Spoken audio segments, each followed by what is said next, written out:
Mark didn't think. He ran. No hesitation, no second guessing, just raw instinct. A man throwing his entire body between a screaming steel train and a woman in a wheelchair who never even saw it coming. The platform shook. The air smelled like burning metal. And in that single frozen second, everyone on that platform watched a stranger decide that her life was worth more than his own safety. But here's what nobody knew yet, what nobody could have known. The woman he saved? She wasn't just any passenger. And the people who put her in that chair's path, they weren't strangers either. Drop your city in the comments. Let's see how far this story travels. And if you believe real heroes still exist, hit subscribe. You're going to want to stay for all of it. The 742 out of Central Station was never late. That was the one thing every regular commuter in the city knew like scripture. Buses ran behind. Cabs took shortcuts that added 10 minutes. Even the weather had a way of throwing everything sideways. But the 742? The 742 came in hot, right on the dot, every single morning, like it had something to prove. Mark Calloway knew this because he had stood on Platform 9 at least 300 times in the last 2 years. Not to ride it, not to meet anyone, just to cross the pedestrian walkway on the far east end of the station that cut 6 minutes off his walk to the shop. 6 minutes didn't sound like much until you were a single father trying to get a 5-year-old dressed, fed, and dropped at daycare before your first customer rolled in at 8. 6 minutes was the difference between a good morning and a bad one. This morning, he'd already used up most of his grace. "Daddy, I don't want oatmeal," Sophie had announced at 6:45, standing in the kitchen in her dinosaur pajamas, with her arms crossed and her jaw set in that particular stubborn way that looked exactly like her mother. God rest her soul. "It's not oatmeal," Mark had said, stirring the pot without turning around. "It's warm cereal." "That's the same thing." "It's not." "It is, Daddy. Mrs. Patterson says—" "Mrs. Patterson doesn't pay the grocery bill, baby." He'd turned then, looking down at her, and softened. She was 5. She had her mother's eyes, dark brown, almost black, full of some feeling she hadn't learned to name yet. He crouched down to her level. "How about this? You eat half the bowl, and I'll put brown sugar on top." She'd thought about it, seriously, with the gravity of a corporate negotiator. "And a banana?" "Half a banana." "Whole banana." "Fine, whole banana." She'd smiled then, the kind of smile that made the whole impossible machinery of his life feel like it was worth every grinding gear. He'd spooned out the cereal, sliced the banana, scattered the brown sugar, and stood at the counter watching her eat, while he drank his coffee black and checked his phone for messages from the shop. 2 already. A pickup on a 19 F-150 that needed a transmission flush, and a customer asking if he could squeeze in a brake job before noon. He typed back, "I'll try to both of them," knowing he probably couldn't, knowing he'd do it anyway. That was Mark Calloway. He always did it anyway.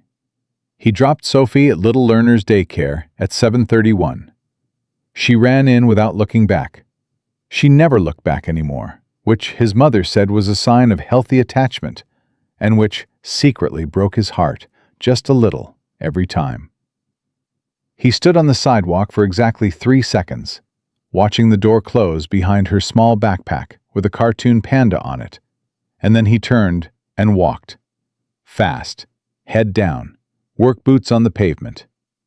The city was already loud around him.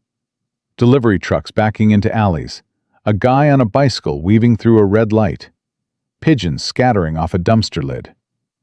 Chicago in the morning was not a gentle place. It was a place that assumed you had somewhere to be and didn't much care if you got there. He made it to the station at 7:38. 4 minutes to get across the platform and out the east exit before the 742 came through and the barriers dropped. He'd done it faster. He picked up his pace, cutting through a cluster of commuters standing near the coffee kiosk, stepping around a woman pulling a rolling suitcase, excusing himself past a group of college kids who were apparently physically incapable of forming a single file. He was almost to the walkway. That's when he saw her. She was sitting alone at the far end of the platform. The wrong end. The end that jutted closest to the inbound track. In a sleek black wheelchair that probably cost more than his truck. She was young, maybe late 20s. Dark hair pulled back. She was wearing a cream-colored blazer and holding a phone loosely in her lap, looking down at it with a kind of unfocused gaze that meant she wasn't really reading anything. She looked like she was somewhere else entirely, inside her own head. She looked like she had no idea where she was sitting. Mark slowed. The platform was crowded, but not crowded near her. People had naturally drifted toward the center, toward the main boarding doors. She was at the very edge, and she was close, too close, to the yellow warning line that ran along the platform's lip. The front wheels of her chair were less than 8 inches from it. He stopped walking. "She's fine," said the practical part of his brain. "Platform staff will see her. Someone will say something. The train isn't even here yet." He checked his watch. 7:39. He looked back at her. She turned her phone over in her hands, looked up briefly at the departure board overhead, looked back down. She seemed calm. Whatever she was thinking about, it had her full attention, and the world outside of it, the noise, the crowd, the edge she was sitting next to, might as well have been wallpaper. Mark took 2 steps toward the east walkway, stopped again. He didn't know why. He could not have told you, if someone had asked him in that moment, what exactly it was that kept his feet from moving. Maybe it was the way the crowd had unconsciously widened around her, leaving her in a small island of empty space that felt wrong. Maybe it was the angle of the chair, the way one wheel seemed to be canted very slightly forward, as if the brake hadn't fully caught. Maybe it was just the math, the distance, the time, the train that was always on the dot. Maybe it was nothing more than the fact that she looked like Sophie. Not in face, not in age, but in that particular kind of aloneness that a person carries when they've learned the world wasn't fully built for them. He turned all the way around, and that's when he heard it. Not the train yet, not the horn. Something else.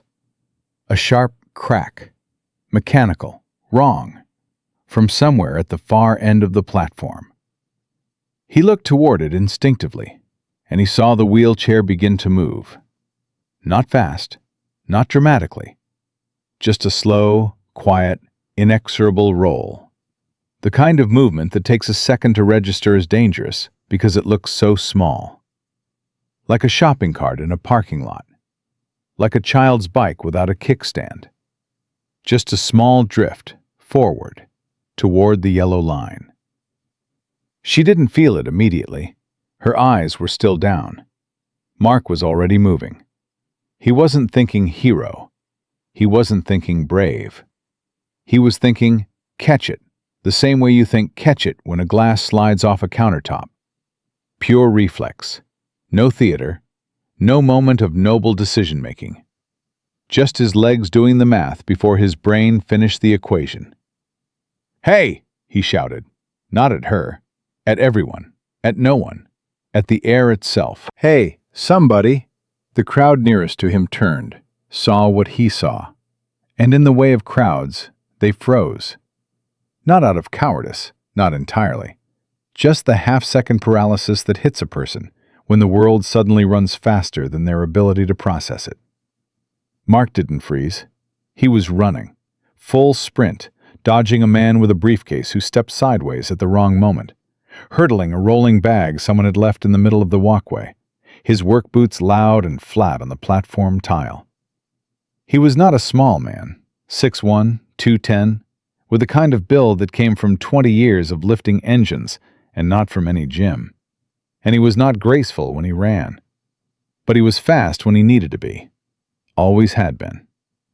She heard him coming before she understood why. Julia Hargrove looked up from her phone and saw a large man in a gray thermal shirt sprinting directly at her. And her first instinct, before anything else, before logic, was fear. Her hand flew to her phone. She leaned back. "What?" "Your chair," he shouted. "Your brake." She looked down. Felt it then, the subtle wrongness of motion. The platform sliding past the tips of her shoes in a direction it was not supposed to move. Her eyes went wide. "Oh, God!" Mark hit the side of the chair with both hands, grabbing the push handles at the back, his full weight dropping behind it like an anchor. The wheels screeched against the tile. The chair stopped. The yellow line was 6 inches from her front wheels. For 1 second, neither of them moved. Mark's hands gripped the handles hard, his knuckles white, his chest heaving. He could feel the faint tremble in her shoulders from where he stood. Then the horn sounded. Low, enormous, filling every cubic inch of the station like a physical thing. The 742, exactly on time, came screaming through the inbound side of Platform 9 at full approach speed. Not the track Julia was near, but close enough that the wind off its passage hit them both like a wall. Julia's hair flew forward across her face. Several people on the platform stumbled back. The sound was so loud it obliterated every other thought. Mark held the chair. The train passed. The noise receded.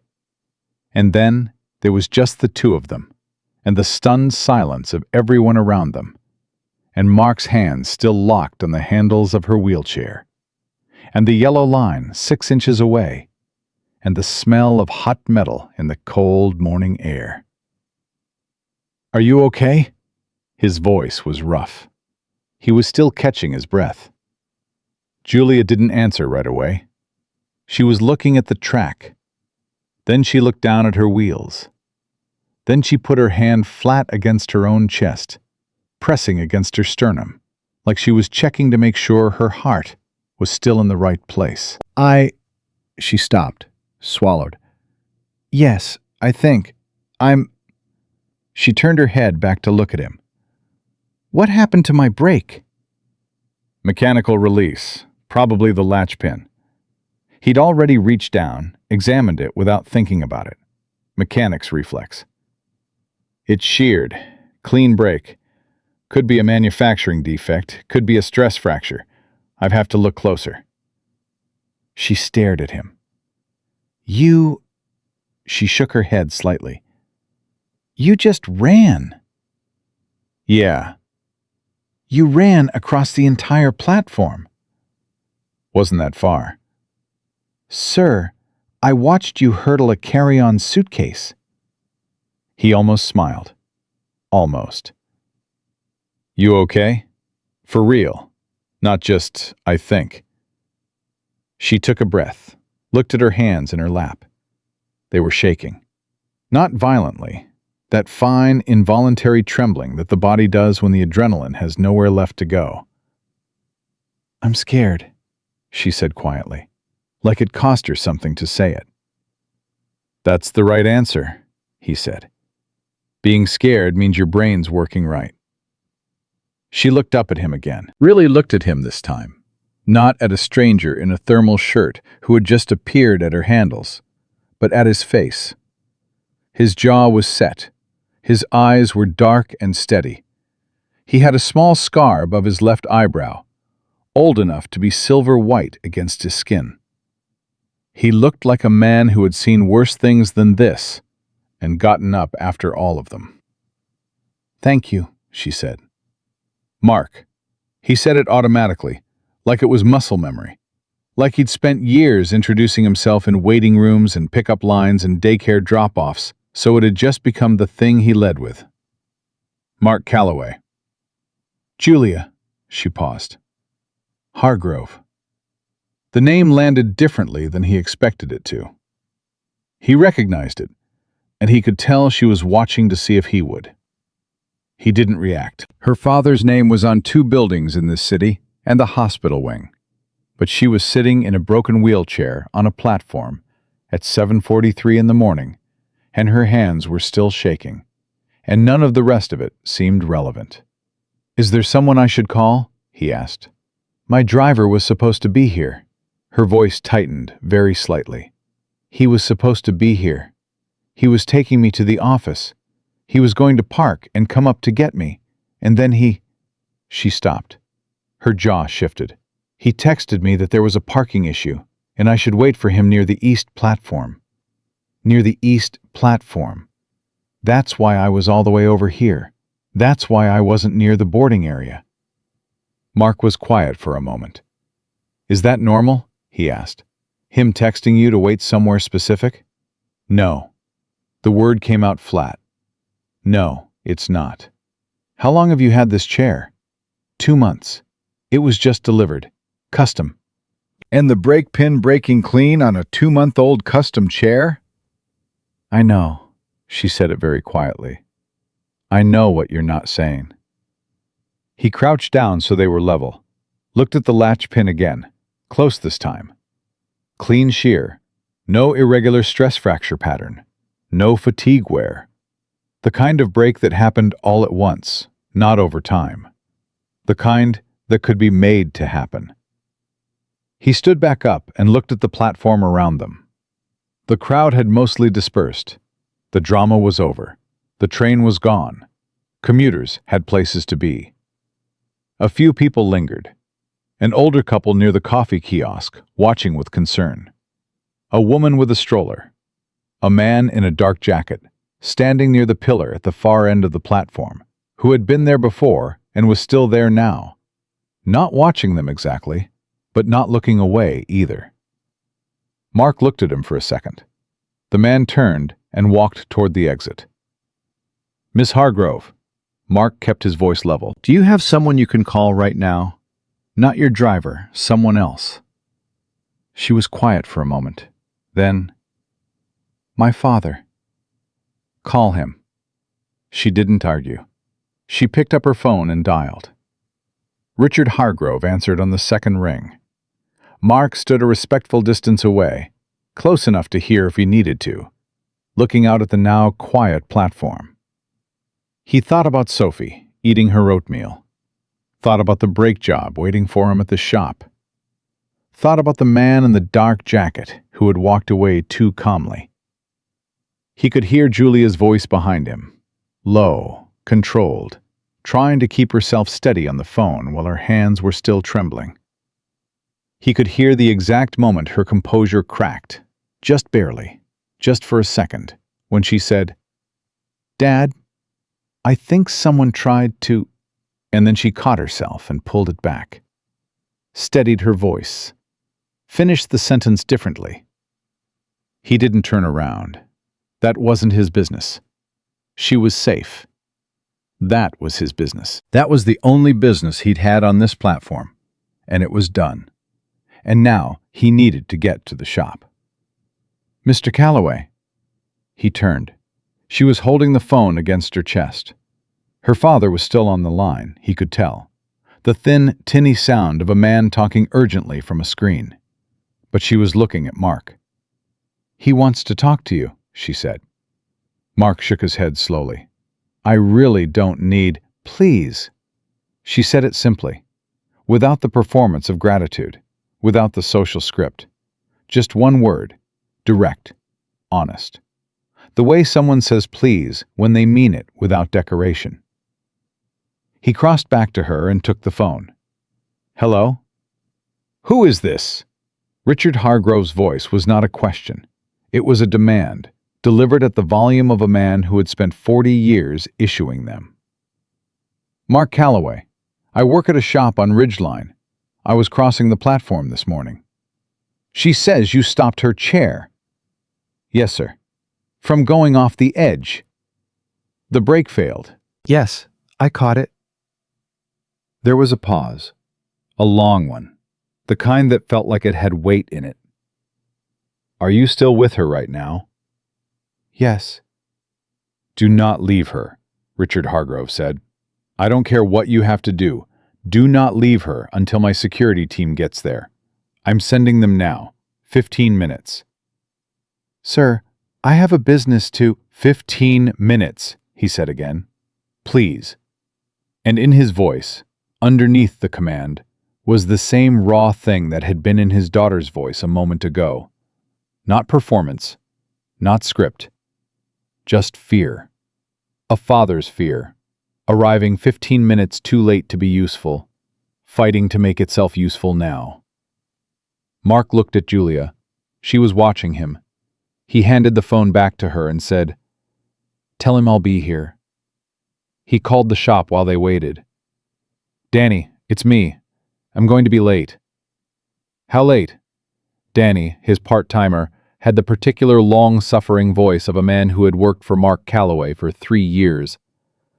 "Half hour, maybe 40 minutes. The F-150's already here. Tell him I'm sorry. Tell him it's personal. And the brake job? Push it to 11. I'll make it work."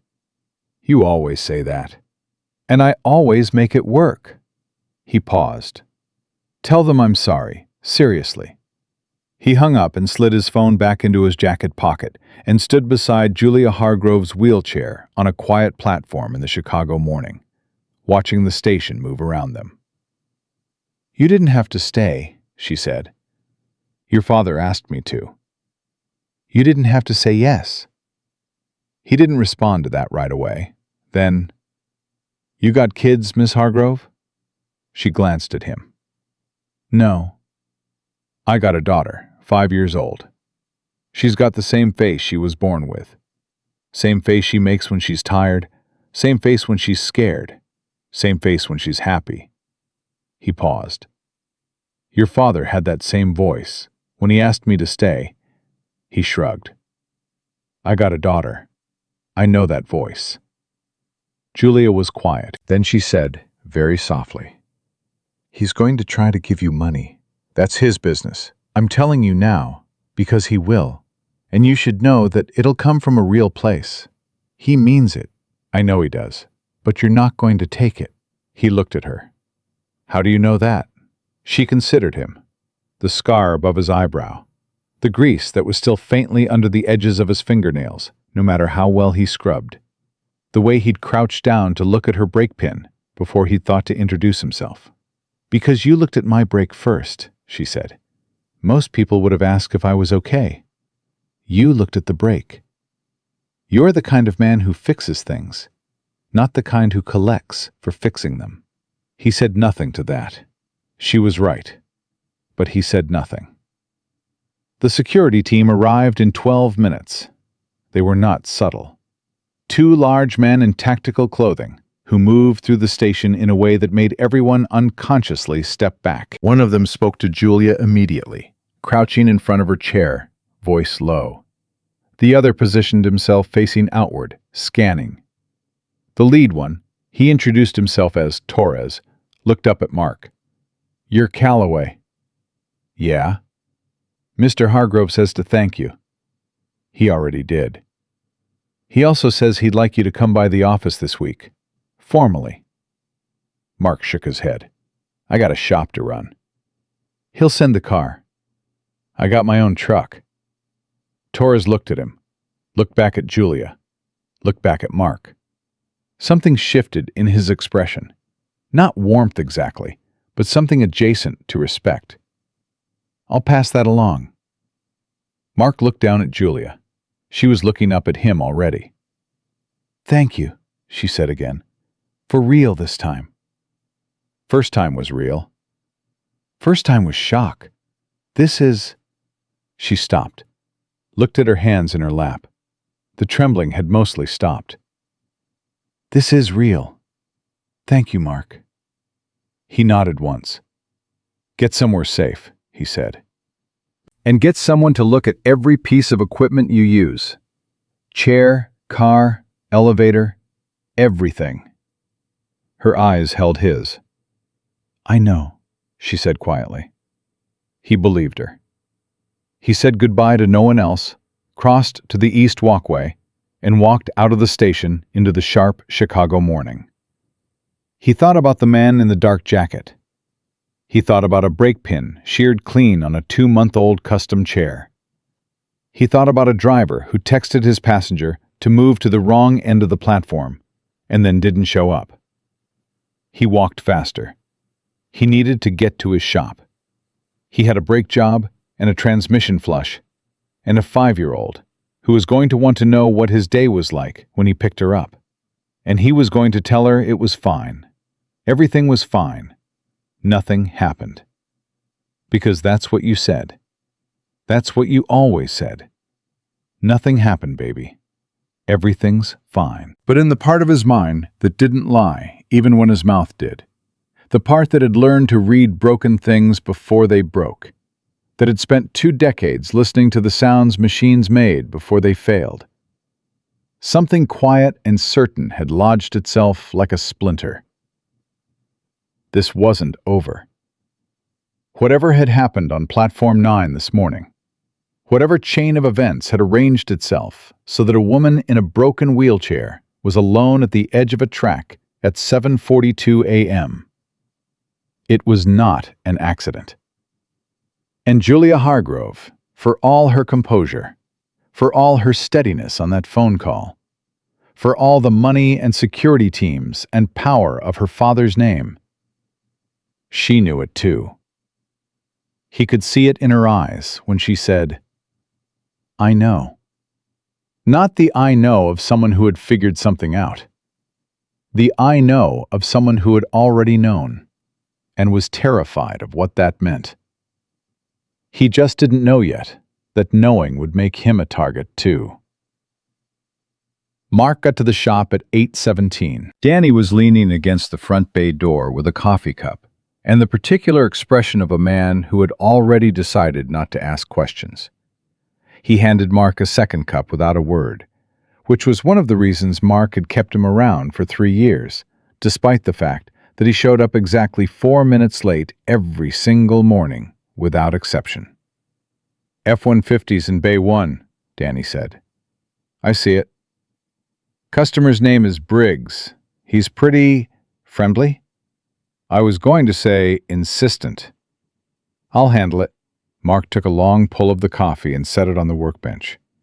He pulled his thermal off over his head and reached for his shop jacket on the hook by the door. His hands were steady. He'd made sure of that on the walk over. Made sure everything that had happened on the platform had been filed away in the part of him that could be opened later, after the work was done. He was good at that.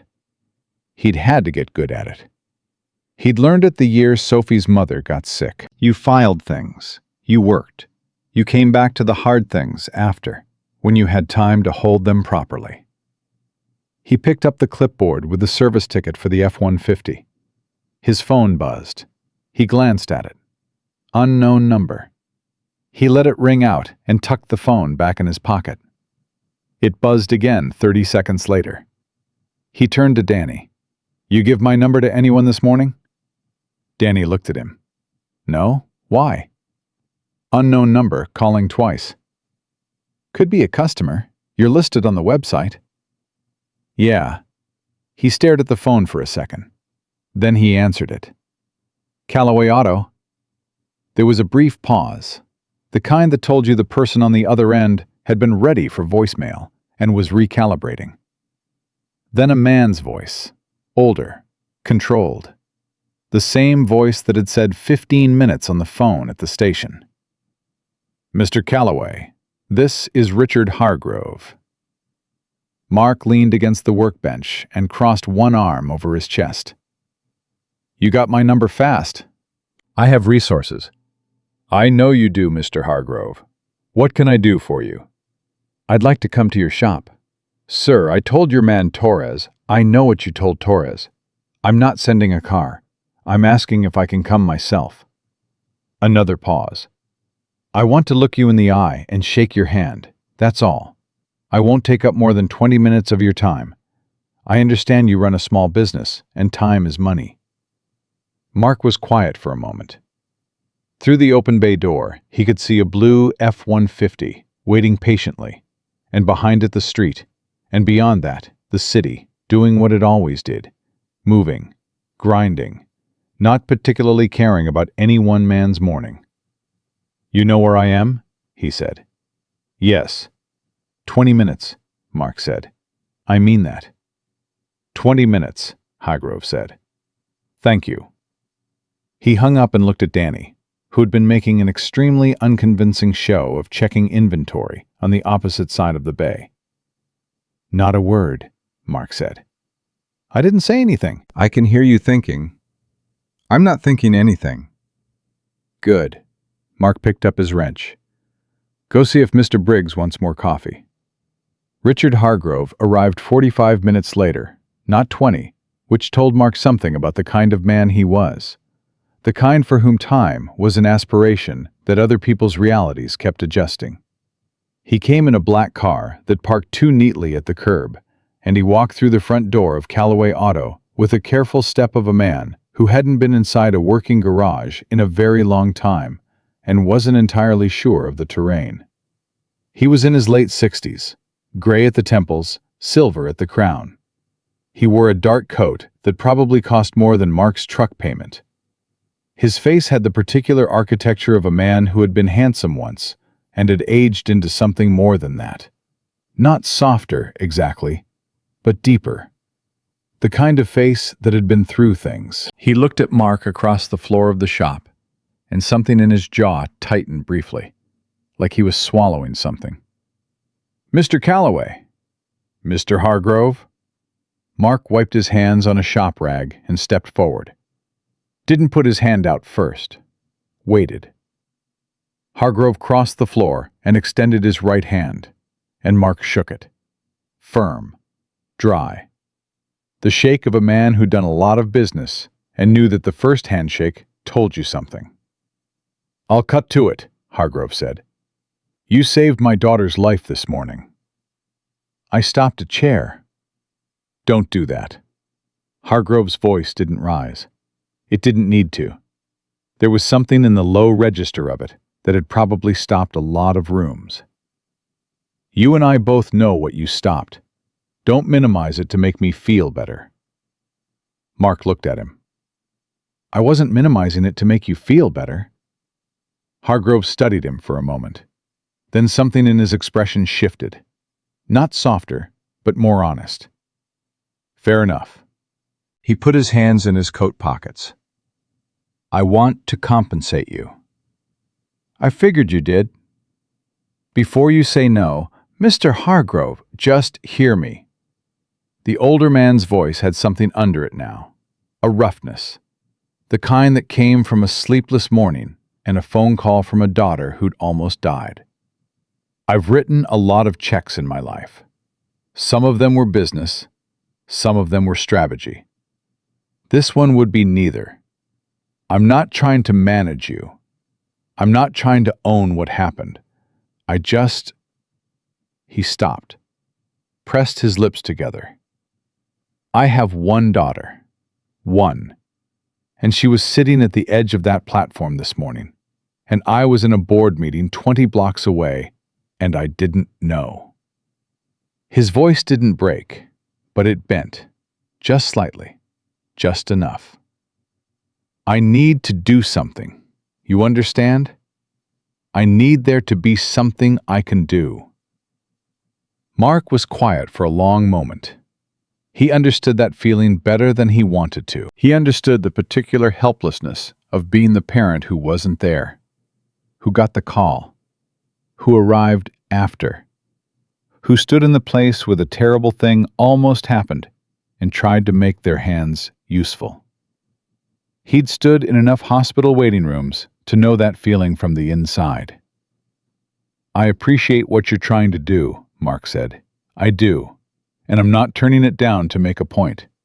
I'm turning it down because I don't want it. I didn't stop that chair because of what it might get me.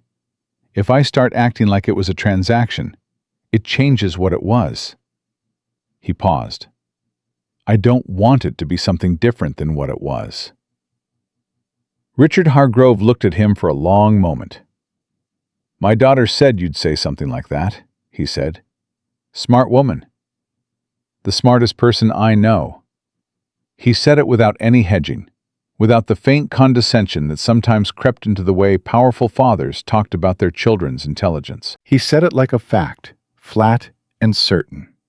"Which is why what she told me on the phone this morning is scaring me considerably." Mark's jaw tightened. "She tell you about the brake pin?" "She told me it was sheared. Clean." Hargrove's eyes didn't move from Mark's face. "She told me her driver texted her to wait at the wrong end of the platform. She told me the driver, a man who has worked for my family for 11 months, is now not answering his phone." He paused. "Torres has been trying to reach him since 8 this morning." "And?" "Nothing." Mark said nothing to that, just held the information. "I've seen brake failures before," he said carefully. "Manufacturing defects happen." "Do they happen on a chair that was custom built by the most reputable medical equipment company in the country? On a chair that was inspected 3 times before delivery? That my daughter has owned for 8 weeks?" "No," Mark said. "They don't usually happen like that." "I didn't think so either." Danny appeared in the doorway of the back office, caught the temperature of the conversation, and immediately reversed course without saying a word. Mark made a mental note to give the man a raise at some point. "Mr. Hargrove," Mark said slowly, "this isn't really a conversation for a garage floor." "No," Hargrove agreed, "but I needed to have it somewhere my staff wasn't listening." He looked around the shop briefly. "I've been in my own building since 6 this morning, and I don't entirely trust the walls right now." He said it without drama, matter of fact, the way a man talked when paranoia had become a working assumption rather than a feeling. That told Mark more than the words did. "How long has this been building?" Mark asked. Hargrove looked at him. "What makes you think it has been?" "Because you're not panicked. You're prepared. There's a difference. A man who just found out something's wrong panics. You came in here with your jaw set and your coat buttoned, and you knew exactly what you were going to say." He paused. "This isn't the first morning that felt wrong." Hargrove was quiet for 3 full seconds. "No," he said finally, "it is not." He didn't tell Mark everything. Mark could tell that, could feel the shape of what was being left out, the same way you could feel the gap in an engine block where a bolt was missing, even before you saw it. But he told him enough. Enough that by the time Richard Hargrove shook his hand again and walked back out to the black car at the curb, Mark was standing in the middle of his shop with a shop rag in his hands, and a very particular cold feeling settling in his chest. Julia Hargrove had, for the last 3 months, been preparing to testify in a federal civil case involving her father's company. A whistleblower case. 3 former executives alleging financial misconduct at a scale that, if proven, would crater not just Hargrove Industries, but several of the investment banks and shell companies that had moved money through it. The case had been building for 2 years. It was scheduled to go to formal testimony in 6 weeks. Julia had not been scheduled to testify about the finances. She had been scheduled to testify about what she'd witnessed as the company's head of its charitable foundation. Specific conversations, specific decisions, specific moments when the lines between legitimate philanthropy and financial concealment had been deliberately blurred. She had been the one to bring the original information to the federal attorneys.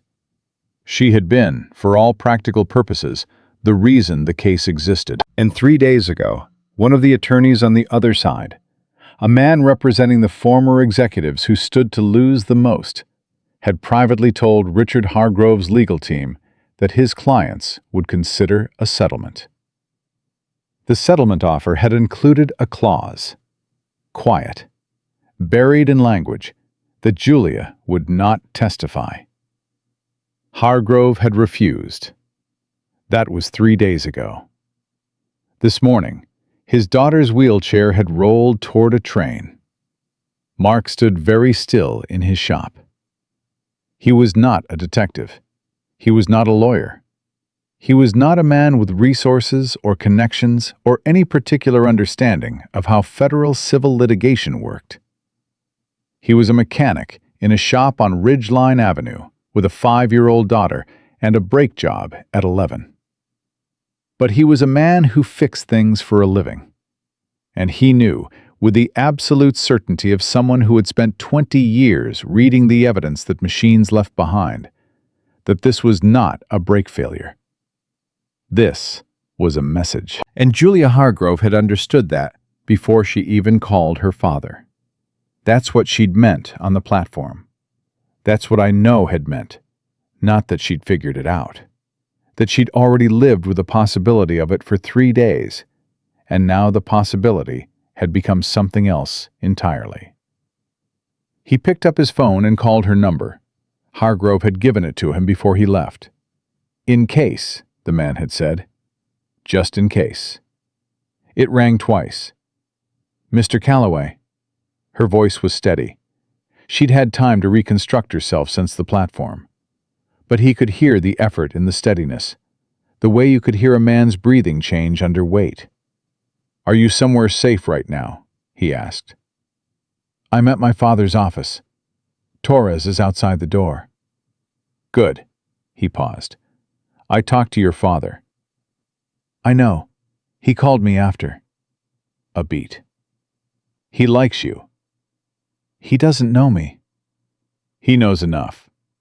She paused. He knows you didn't take the money. Mark said nothing to that. I want to ask you something, Julia said, and I want you to know you're completely free to say no. I have no claim on your time. You've already done more than ask, he said. A brief silence. He could imagine her on the other end, sitting in her chair in some office that probably had her father's name on the door, her hands folded in her lap, choosing words with the care of someone who had learned that the wrong ones cost something. The driver who left me on that platform, she said. His name is Carter Reeves. He worked for my father's household staff for almost a year. I trusted him. She stopped. He knew my routines. He knew my chair. He knew that I take the commuter train on Tuesday mornings because I like to feel normal, like everyone else. The last words were very quiet, not self-pity, just the plain statement of a woman who lived in a world not built for her and had found the small rituals that made it bearable. He knew all of that. And now he's gone, Mark said. Torres can't find him. His apartment is empty. Not cleaned out empty, just gone. Like he stepped out and didn't come back. Her voice was steady, but thin now, like wire under tension. If someone paid him to do what I think he did, then Carter Reeves is either running or he's... She didn't finish that sentence. She didn't need to. Julia. He used her first name without thinking about it, and neither of them remarked on it. What do you need from me? Another pause, longer this time. My father is going to surround me with security, she said. And that's right. That's what needs to happen. But security can't... She struggled for it. There are things that happened with Carter that weren't documented. Conversations. Moments I noticed but didn't file away because I trusted him.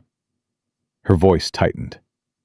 I need someone to help me remember them, to talk through them. Someone who isn't on my father's payroll and isn't attached to the legal case and doesn't have a stake in what the answer turns out to be. You want someone who'll just listen. I want someone who looked at my brake pin before he looked at my face. She said it plainly. I want someone who sees what's actually there. Mark leaned against the workbench, looked up at the ceiling of his shop, thought about Sophie, thought about the man in the dark jacket on the platform who had walked away too calmly, thought about a brake pin sheared clean on an 8-week-old chair, thought about what it felt like to stand at the edge of something and understand it was bigger than you. I can come by at 6, he said, after I pick up my daughter. There was a pause. You're bringing your daughter? She goes where I go, until I know she's somewhere safe. Right now, I don't know that. Another silence. And then something changed in Julia's voice. Not softness exactly. Something more honest than softness. What's her name?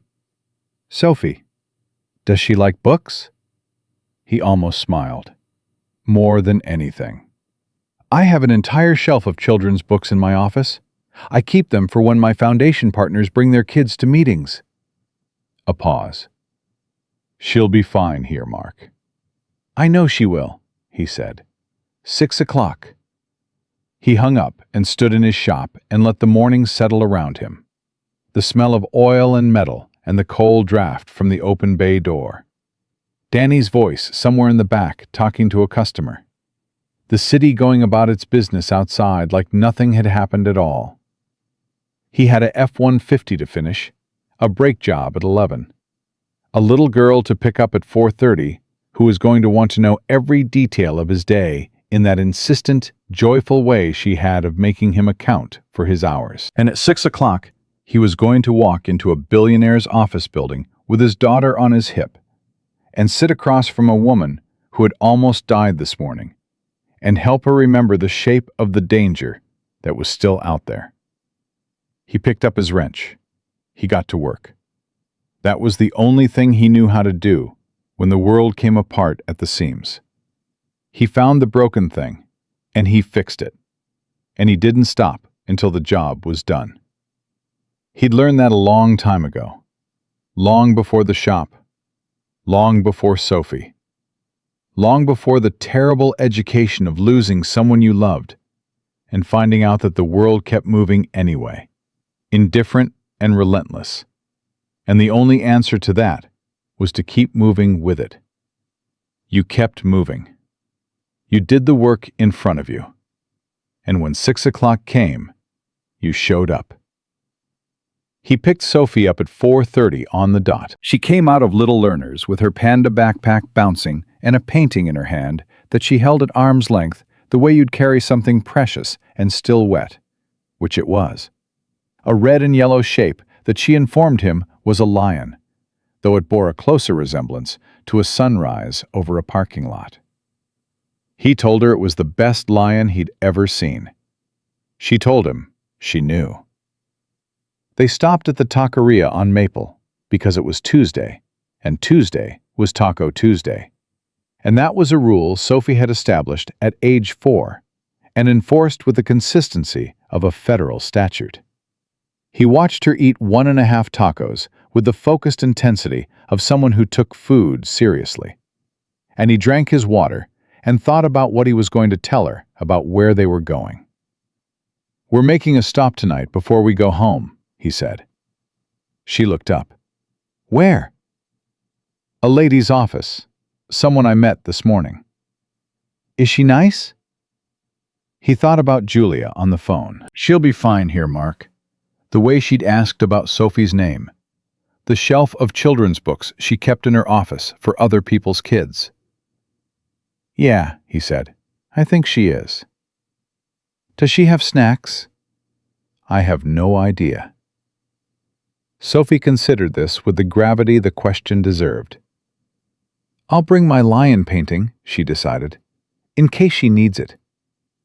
He looked at her across the table, at her dark eyes and her mother's jaw, and the small smear of salsa on her chin that she was completely unaware of. Something in this chest did what it always did, that complicated wordless thing that was equal parts love and fear and the particular weight of being the only person standing between this small human and the world. "Good idea," he said.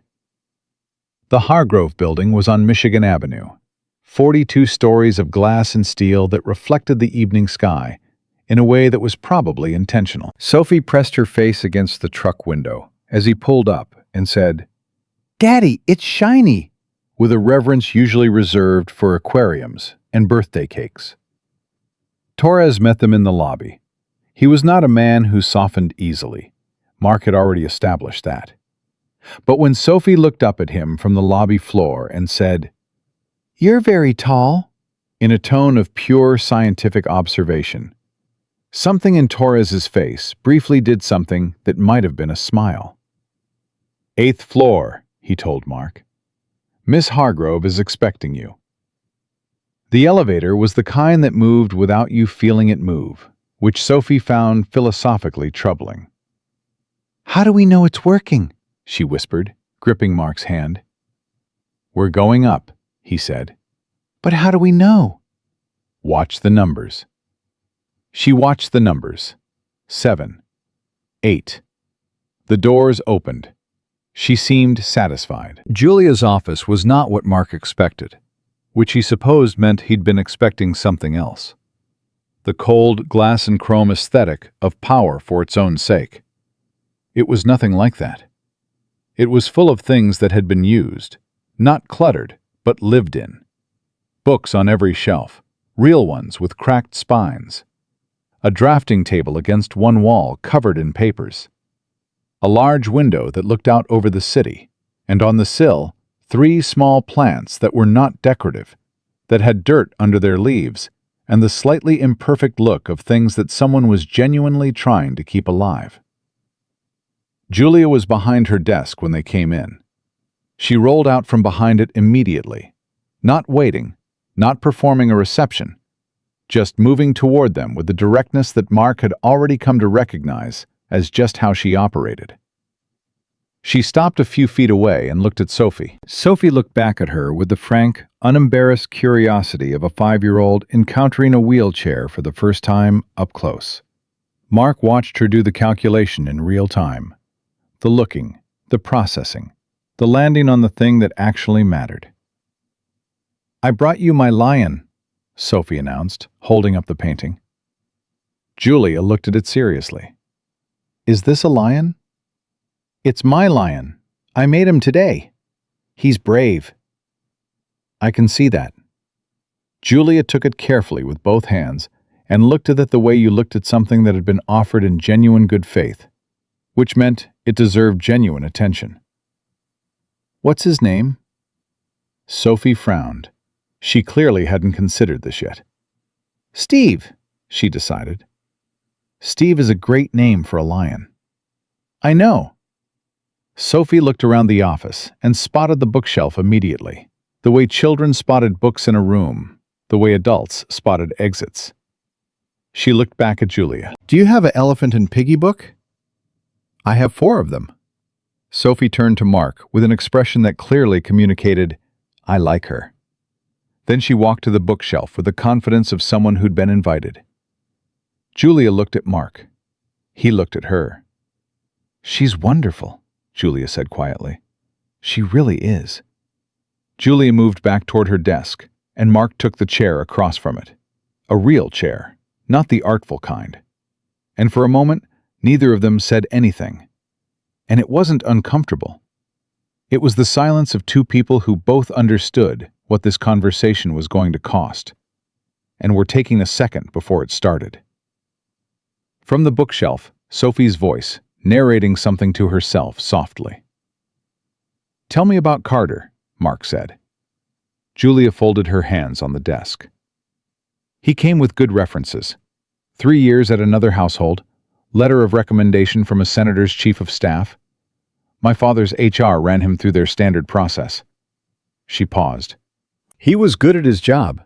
Punctual, careful with the chair. He knew exactly how to navigate curbs, narrow doorways, crowded spaces. He never made me feel—" She stopped. "Like a burden?"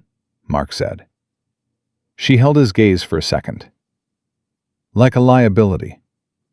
Some aides, even good ones, they have this way of scanning a room before I enter it, like they're calculating problems. Carter just moved. He was always 3 steps ahead in a way that felt natural, not managed." She let out a slow breath. "Which, in retrospect, might mean he was very good at making me trust him. Or it might just mean he was good at his job and someone got to him afterward." "What's your gut say?" She was quiet for a moment. "My gut says the second one," she said carefully. because there were 2 months where nothing felt wrong. And then, about 3 weeks ago, something shifted. What shifted? Small things. He started asking questions he hadn't asked before. Not suspicious questions exactly, just more questions. About my schedule, about which attorneys I was meeting with, about how often I spoke to the federal team. She paused. I told myself he was just being more thorough, that it was natural to get more invested in a client's life after a few months. But last week he asked me which deposition I was most nervous about. Her voice tightened. Not in a supportive way. He framed it as supportive, but the information it was reaching for, which part of my testimony I was least confident about, that's not something an aide needs to know. She looked at her hands. I told myself I was being paranoid. You weren't, Mark said. No, she said it flatly. I wasn't. Mark leaned forward with his forearms on his knees. Who else knew your Tuesday routine? Anyone who had access to my calendar, which, within my father's organization, is not a small number of people. The break. Walk me through the last time the chair was serviced or adjusted. She looked at him. You're going to do the mechanic thing again. It's the only thing I know how to do. She almost smiled. Last service was 6 weeks ago. Routine. The company that built it sent a technician. His name was, I want to say, Marsh. David Marsh. He was here for about 40 minutes, ran through the standard checks, gave me a clean report. You still have that report? Somewhere, yes. Get it. He said it straight. And get the name of the technician's supervisor, and find out if David Marsh is still employed there. Julia looked at him steadily. You think someone got to the technician too? I think a clean brake pin doesn't shear on an 8-week-old custom chair without help. And if it was tampered with during routine service, that means someone knew the service schedule. Same way they knew your Tuesday routine. Same way Carter knew which questions to ask. He paused. This isn't one person improvising. This is organized. The word sat between them. Organized. It was one thing to think it. It was another to say it out loud to another person and have them not flinch. Julia didn't flinch, which told him she'd been thinking it herself and carrying it alone. And the relief of having it named was visible in the slight drop of her shoulders. My father wants to go to the FBI, she said. That's the right move. He's been hesitating because the moment it goes federal, it becomes public. And the case gets more complicated, Mark finished. Yeah, I understand the logic. He paused. But someone tried to kill you this morning, Julia. The case is already complicated. She was quiet. From the bookshelf, Sophie laughed at something in the book. Both of them turned toward the sound involuntarily, drawn by it, by the uncomplicated happiness of it. She laughs like you'd expect her to laugh, Julia said softly. What do you mean? Like nothing has broken her yet. She said it without bitterness. Just observation, the fact of it. Mark looked at his daughter for a moment and felt that familiar ache, the love and the fear, always together, always in the same breath. Things have broken her, he said quietly. She lost her mother when she was 2. She just doesn't remember it yet. She will. He paused. But you're right. Something held. I don't entirely know how. Julia looked at him. You held, she said. He didn't respond to that. He picked up his coffee and drank it and let the moment be what it was. Torres knocked and entered at 7:15 with the information Mark had asked for through the building's security team. Carter Reeves's apartment had been accessed the previous Sunday, 2 days before the incident, by a keycard that was registered to Carter. But a review of the building's lobby footage showed it wasn't Carter who had used it. The face on the camera was partially obscured, male, Medium build, dark jacket. Mark went still. Dark jacket, he said. Torres looked at him. You know something? Platform 9 this morning, after it happened. There was a man standing near the far pillar. Dark jacket. He was there before, he was there after. He left when I looked at him. Mark held Torres's eyes. Medium build. He was watching but not watching. You know the difference. Torres knew the difference. I need that platform footage, Torres said into his earpiece immediately, moving toward the corner of the room. Julia had been watching Mark's face. You saw him this morning and you didn't say anything. I didn't know what I'd seen yet, he said. I know what I've seen now. She held his gaze for a long moment. Something shifted there. Not trust exactly, because trust built over time, and they'd had one day.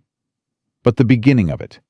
The recognition of someone whose instincts ran in the same direction as your own. How did you end up on that platform this morning? She asked. Not suspicious, just wanting the full shape of it. East Walkway. I use it to cut time going to the shop after daycare drop-off. He paused. I've done it 300 times. But you saw me. I saw the chair moving. He paused. And before that, I slowed down when I saw where you were sitting. I don't know why, exactly. Something was wrong before anything was wrong, if that makes sense. It makes sense. I almost kept walking, he said. She looked at him. I want you to know that, he said. I'm not telling you this to... I'm not a hero. I almost kept walking. I had a break job waiting and a girl at daycare, and I was 4 minutes behind schedule. I almost told myself it was fine and kept moving. He said it plainly, without drama. The only reason it matters that I didn't is because of what almost happened, not because of who I am. Julia was quiet for a long moment. The people who are trying to stop me from testifying, she said. Do you know what they're counting on? They're counting on everyone almost walking past, on everyone doing the math and deciding the cost is too high.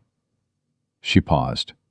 The driver who moved me to the wrong platform, the technician who maybe sheared a pin, the people in that meeting room 3 days ago who signed off on a clause designed to silence me.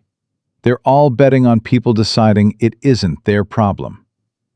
She looked at him. You didn't decide that, she said. That matters.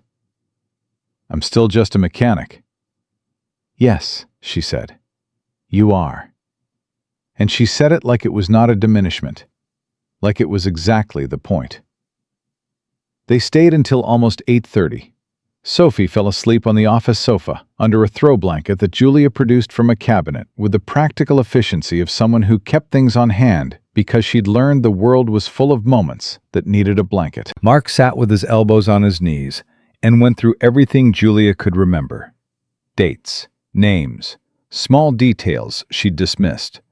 Small moments that hadn't felt like data at the time. He wasn't recording it, wasn't writing it down. He was listening, the way he listened to an engine, tracking the sequence, listening for the thing that didn't fit the pattern, holding it all in the structured part of his brain until the shape of it clarified. By the time Sophie stirred and blinked up at the ceiling and said, "Are we still at the shiny building?" The shape had clarified enough. 3 weeks. That was the window. Everything that had shifted, Carter's questions, the service visit, the change in Julia's routine, it had all happened in the last 3 weeks. Which meant 3 weeks ago, something had changed on the other side. 3 weeks ago, Mark said. Was there something that happened with the case? Something that shifted what they were facing? Julia looked at him with an expression that told him he'd landed somewhere real. 3 weeks ago, she said slowly, one of the 3 executives who filed the original complaint withdrew from the case. Withdrew. Settled privately. Signed an NDA. She paused. His attorney confirmed it was voluntary. Was it? She held his gaze. I don't know. 3 weeks ago I would have said yes. Tonight I'm not so sure. She paused. Without him, the remaining 2 plaintiffs have a much harder case. But my testimony becomes more critical, more central. So they got 1 person out, Mark said. And now they need to get you out. Yes. He sat back. Go to the FBI, he said. Tomorrow. Not next week. Tomorrow. My father, I know what your father's worried about. But whoever is running this has already moved twice. Once to pull a plaintiff out, once to... He stopped, glanced at Sophie, who was examining the spine of another book. Once this morning. The window between moves is getting shorter. That means they're on a timeline. If you don't move first, they will. Julia pressed her lips together. If I go to the FBI and it goes public, then it goes public. The case could collapse. The media... Julia, he said her name plainly. An attempt on your life is also a federal crime. Whatever happens to the civil case, the people who did this are looking at criminal exposure. That changes their calculation. Right now they think the risk is manageable. The moment the FBI opens a criminal file, it isn't manageable anymore. She was looking at him with an expression he couldn't entirely read. Not quite surprise, more like the recognition of hearing a thing she'd already known, said in a way that made it impossible to keep not acting on. You're not just a mechanic, she said quietly. I'm exactly just a mechanic, he said. I just know what it looks like when something's been engineered to fail. Sophie appeared at his elbow with a book in her hand. Daddy, this one has a pig who wants to be a chef. That sounds right, he said. Can we take it home? He looked at Julia. She can keep it, Julia said. Sophie clutched it to her chest with the solemn satisfaction of someone who had made a good evening into a great one. Mark stood, and Julia rolled with him toward the door. And for a moment, just the length of a hallway, they moved at the same pace through the same space. A mechanic and a billionaire's daughter and a 5-year-old with a pig book. And none of it felt as strange as it probably should have. At the elevator, Julia stopped. Mark? He turned. She had her hands in her lap and was looking at him with something open in her face. Not performance. Not the careful composure she'd been wearing since the platform. I'm going to make the call tonight, she said. To the FBI. Good. I'm going to tell them about this morning. About Carter. About the technician. Good. And I'm going to tell them about you. That you were on the platform. That you saw the man in the dark jacket. She paused. They may want to talk to you. He nodded. Give them my number. You understand that means you're in this now. Whatever this is. He looked at her. I was in it when I stopped the chair, he said. She held his gaze for a long moment. Thank you, she said. For the 3rd time. And the 3rd time was different from the first and second both. Not the shock of the platform. Not the formality of the office. Just 2 people at the end of a long day that had changed both of their lives, and knowing it. And standing in the weight of that, without flinching. Get some sleep, he said. We'll talk tomorrow. Sophie waved at her from the elevator. Julia waved back. The doors closed, and Mark stood in the small humming space with his daughter pressed against his side and the pig book clutched between them, and said nothing, and thought about a man in a dark jacket who had walked away too calmly from a platform where a woman almost died, and understood with perfect clarity that tomorrow was going to be harder than today, and that he was going to show up for it anyway, because that's what you did. You showed up. The FBI called at 7:12 the next morning. Mark was in the middle of making Sophie's oatmeal. Warm cereal, he corrected himself internally, as if the 5-year-old had ears in his own head, when his phone lit up with a number he didn't recognize. He'd gotten 2 of those yesterday. He answered this one faster than the last. "Mr. Calloway?" A woman's voice, measured, professional, with the particular flatness of someone trained to give nothing away in an introduction. "My name is Special Agent Dana Reyes. I'm with the FBI's Chicago field office. I understand you witnessed an incident yesterday morning at Central Station?" "I did," he said. "I'd like to speak with you this morning if possible.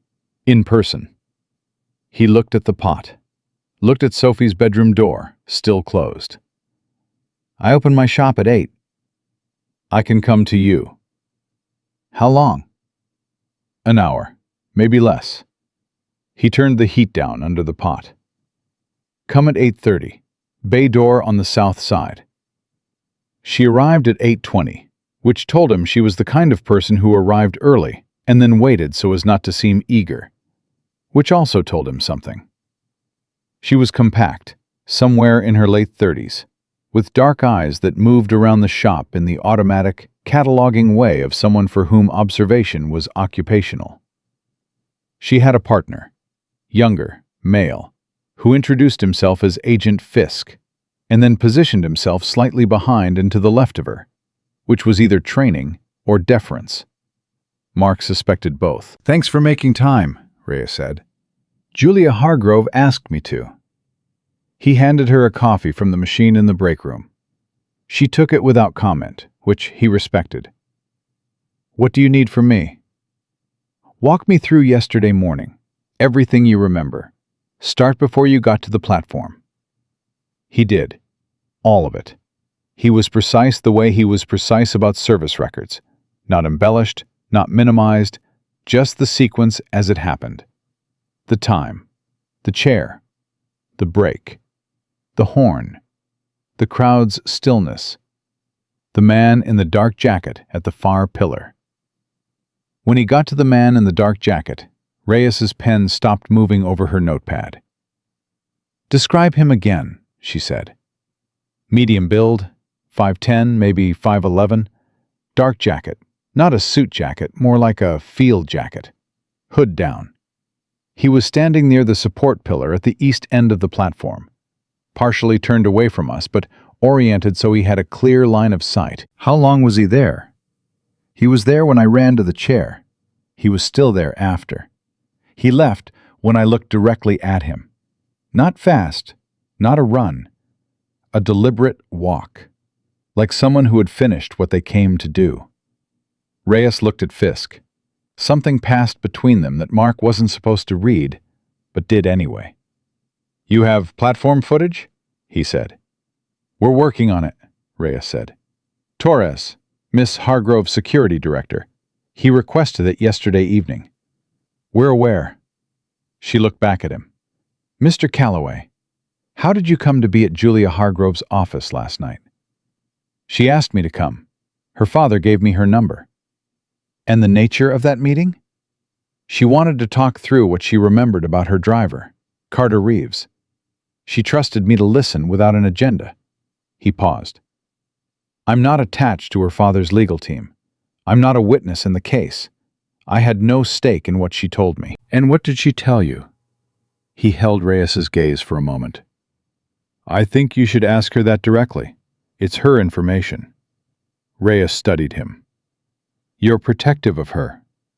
"I'm precise about what's mine to say and what isn't." A beat. Then something very slight moved in Reyes's expression. The recognition of a quality she'd encountered before and found useful. "Fair enough," she said. "Tell me about the break." He walked her through it. The shear, the angle, the clean break that didn't match stress fracture patterns. The 2-month-old chair. The service visit 6 weeks ago. "You examined the pin yourself?" she said. "Briefly, on the platform. I'm a mechanic. It's reflex." "But you didn't collect it." "It wasn't mine to collect. I wasn't thinking evidence. I was thinking why." "What did why tell you?" "That it didn't break on its own."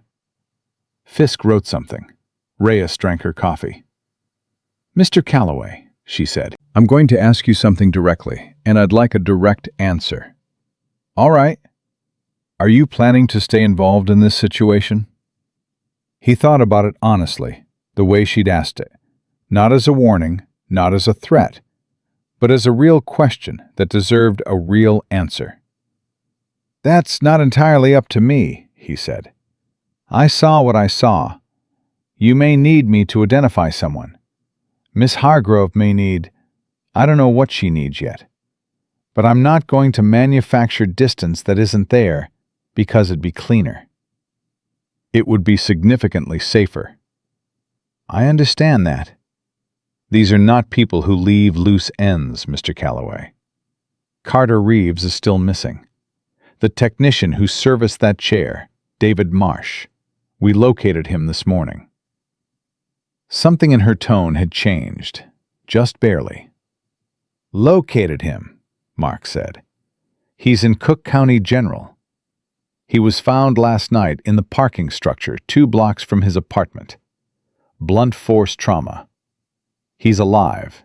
He's not conscious." The shop was very quiet. Mark put his coffee down on the workbench, very carefully. "They're cleaning up," he said. "That's our assessment, yes. Which means they know the FBI is involved. Either that, or they anticipated it and moved preemptively." She paused. "Which means the timeline is compressing. I told Julia that last night, that the window between moves was getting shorter. You were right." Reyes looked at him steadily. The man in the dark jacket, if he was the observer on that platform, if his job was to confirm the outcome, then he knows it didn't go as planned. He knows Julia Hargrove is alive. He knows someone stopped the chair. She let that sit for a second. "He may know your face." Mark had already thought about this. He'd thought about it driving to drop Sophie off this morning, sitting at the red light on Elm, watching her in the rear-view mirror, eating the last of a granola bar, and singing something under her breath. He thought about it very clearly and put it in the place where hard things went, and then gone back to watching his daughter's face. "What do you need from me?" he asked. "Right now, a formal statement, which we'll do today, and a willingness to look at some images. Surveillance, employee records from Hargrove Industries, a few faces we're already looking at." She paused. "If you can identify the man from the platform, that matters. Send me what you have. I'll have Fisk bring a tablet by this afternoon." She stood. "One more thing." He waited. "Miss Hargrove's testimony is scheduled in 6 weeks. In the days leading up to it, the risk profile for anyone connected to her escalates." She said it evenly, without cushion. "I'm telling you this not to frighten you, but because you have a daughter, and you deserve to make informed decisions about what you're walking into." He held her gaze for a long moment. "I know," he said. And it was the same I know Julia had said on the platform. Not the sound of someone learning something, but the sound of someone who had already been living with the weight of a thing, and had decided to carry it anyway. Reyes nodded once, picked up her notepad. "We'll be in touch, Mr. Calloway." Agent Reyes. She turned. "The man who pulled the executive out of the case 3 weeks ago. The one who settled privately. Is he safe?" She held his gaze for just a half-second longer than the question required. "We're looking into that," she said. Which meant no. Or not certainly yes. Which was the same thing. Julia called at noon. "They came to see me this morning," she said without preamble. "Reyes and Fisk." "Me too." "She's good." A pause. "Sharp. She asked questions in the right order." "What did you tell her about Carter?" "Everything I told you, and more. Things I remembered overnight." There was a morning 3 weeks ago when Carter had my phone to check my calendar. I've asked him to confirm an appointment time, and he had it for longer than he needed.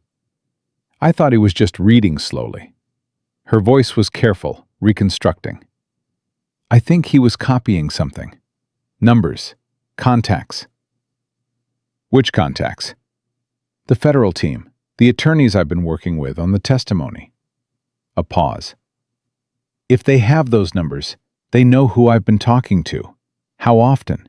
Which conversations happened when? Does Reyes know this?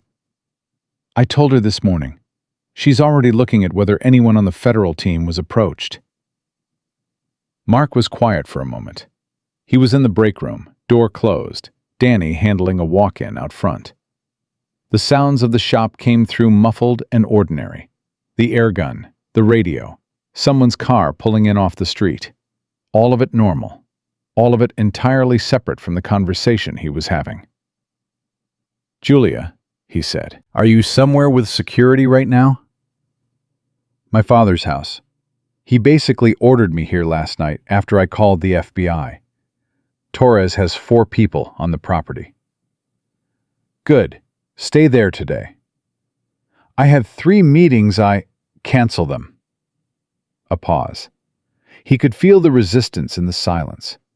Not stubbornness, but the particular frustration of a capable person being told to make herself small. He understood it. He didn't take it back. I know you don't like it, he said, but Marsh is in the hospital. They moved on him fast. That means they're accelerating. You don't know yet who else they've gotten to, which means you don't know which of your meetings is safe. You think someone on my staff? I think Carter wasn't the only person in your orbit they cultivated.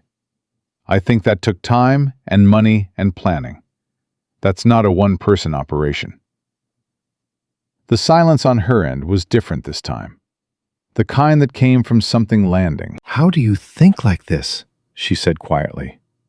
You're a mechanic. I diagnose things for a living, he said. When a car comes in that's been in an accident, the first question isn't what broke. It's what broke first, and what broke because of that, and what was already weakened before any of it happened. You read the sequence backward until you find where it started. And where did this start? 3 weeks ago, when they lost their plaintiff. That's when they shifted from legal strategy to something else. Before that, they thought they could win the conventional way. He paused. You did something that changed that. What changed 3 weeks ago from your side? Julia was quiet for a moment. I submitted my supplemental testimony, she said slowly. The documents. The financial records I'd been holding back. Not because I was hiding them, but because my attorney advised waiting until we understood the full shape of the other side's defense. She paused. When I submitted them 3 weeks ago, my attorney said they were significant, that they changed the evidentiary weight of my testimony considerably. Significantly enough that losing their plaintiff didn't save them? Yes. And significantly enough that they couldn't afford for you to testify at all? The silence was longer this time. Yes, she said. Mark leaned against the break room wall, thought about the shape of it. An executive bought out, a driver cultivated, a brake pin sheared, a technician silenced.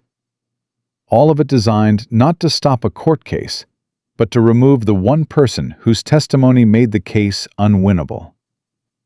Julia Hargrove hadn't almost died because she was a billionaire's daughter. She'd almost died because she'd done her job well. The documents you submitted, he said, are they secure? Multiple copies, federal custody, my attorney's office, and the third location that I'm not going to say on a phone. Good. Mark, her voice shifted. My father wants to meet with you again, tonight if possible. He has something he wants to discuss. Not about compensation. He specifically said to tell you that. He has information he didn't tell you yesterday about who they think is running this. Mark straightened. Who? He wants to tell you himself. A pause. I think he trusts you. Genuinely. He doesn't trust easily or often. Neither do I, Mark said. I know. And there was something in her voice when she said it, quiet, certain, that made it land differently than it should have. Not a judgment, a recognition. Like someone identifying a quality they knew from the inside. He thought about what she'd said in the office the night before. You held. Talking about Sophie. About what had kept the unbroken thing unbroken in his daughter, despite everything that had tried to break it. He hadn't responded to it then. He still didn't have the language for it now. 6 o'clock again? He said. He'll come to you this time, if that's all right. Tell him to come to the shop. Richard Hargrove arrived at 5:58. He came alone this time. No black car. A gray sedan that parked in the lot across the street, like a regular person's car. He came through the bay door instead of the front, which meant he'd been here before and paid attention to which entrance got you in without passing through the waiting area window. Mark noticed that. He handed Hargrove a coffee, and they stood in Bay 2, which was empty. The F-150 had gone out in the morning, and the brake job had been finished by 2. Danny had left at 4:30. The shop was quiet. Who is it? Mark said. No preamble. He'd spent the afternoon running the question, and he was done waiting to run it. Hargrove looked at him. Something shifted in the older man's face.